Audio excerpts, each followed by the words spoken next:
ഭാഗങ്ങളിൽ നിന്നുള്ള മലയാളികളും സച്ചിന്റെ ആരാധകരും പ്രിയ ടീമിന് ആവേശം പകരാനെത്തിയതോടെ മുംബൈ ടി.വൈ. പാട്ടീൽ സ്റ്റേഡിയവും പരിസരവും മഞ്ഞപ്പുത പണിയുകയായിരുന്നു.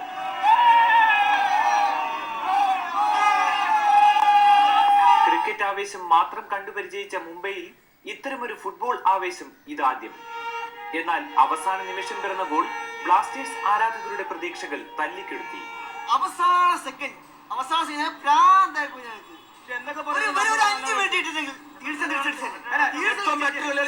നമ്മൾ വിചാരിച്ചിരുന്ന ജയിക്കുമെന്നായിരുന്നു. ബട്ട് ഇൻഫാക്ട് ഈ ഡെസ്റ്റിനി ലക്ക് എന്നൊക്കെ പറയില്ലേ, ലാസ്റ്റ് മൊമെന്റിൽ അത് ബംഗാളിനായിരുന്നു.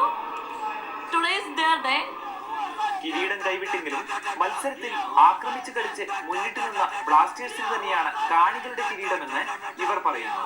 ബ്ലാസ്റ്റേഴ്സ് കിരീടമുയർത്തുന്ന നിമിഷത്തിന് സാക്ഷിയാകാനാണ് മുംബൈയിലെത്തിയതെങ്കിലും കാൽപന്തിൽ തീപാറും പോരാട്ടം കണ്ട ആശ്വാസത്തിലാണ് ബ്ലാസ്റ്റേഴ്സിന്റെ ആരാധകർ മടങ്ങുന്നത്.